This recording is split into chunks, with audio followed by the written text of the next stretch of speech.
मुख्यमंत्री श्री भजनलाल शर्मा के निर्देश पर रासायनिक खेती के स्वास्थ्य पर पड़ने वाले नकारात्मक प्रभाव को देखते हुए कृषि विभाग ने प्राकृतिक खेती को बढ़ावा देने के लिए कई कदम उठाए हैं। इस साल मानसून सीजन से राज्य सरकार की पहल पर उदयपुर जिले में 2500 हेक्टेयर जमीन पर प्राकृतिक खेती की जाएगी। इसके लिए 150 गाँवों से 6250 किसानों का चयन किया गया है। इन किसानों को छोटे छोटे समूहों में बांटकर क्लस्टर बनाया गया है और हर क्लस्टर में 125 किसान शामिल होंगे।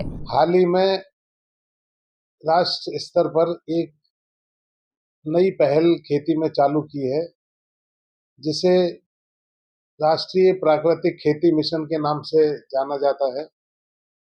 और इसका मुख्य उद्देश्य यही है कि आज जो खेती में रसायनों का उपयोग लगातार बढ़ रहा है और इससे चाहे भूमि प्रदूषित हो रही है, भूजल प्रदूषित हो रहा है और वातावरण प्रदूषित हो रहा है, तो उसको कम करने के लिए साथ ही जो इन रसायनों पर कृषक की जेब पर दबाव पड़ता है, उसको कम करने के लिए राष्ट्रीय स्तर पर राष्ट्रीय प्राकृतिक खेती मिशन की इस वर्ष से शुरुआत की जा रही है, जो कि वर्तमान खरीफ 2025 से ही उदयपुर जिले में भी लागू किया जाएगा।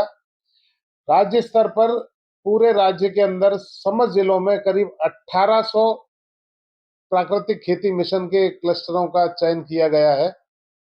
प्रत्येक क्लस्टर में 125 कृषकों का चयन किया जाएगा और उस क्लस्टर में 50 हेक्टेयर भूमि पर विभिन्न गतिविधियां अपनाई जाएगी। इसके अंतर्गत अब उदयपुर जिले में कुल 50 क्लस्टर का हमने चयन किया है, जो कि 14 पंचायत समिति में स्थित हैं। प्रत्येक क्लस्टर में 1 से 3 ग्रामों का चयन किया गया है और हर गांव में करीब हम लोग 40 से 50 कृषकों का चयन करेंगे, जिनके पास करीब 1 एकड़ भूमि हो।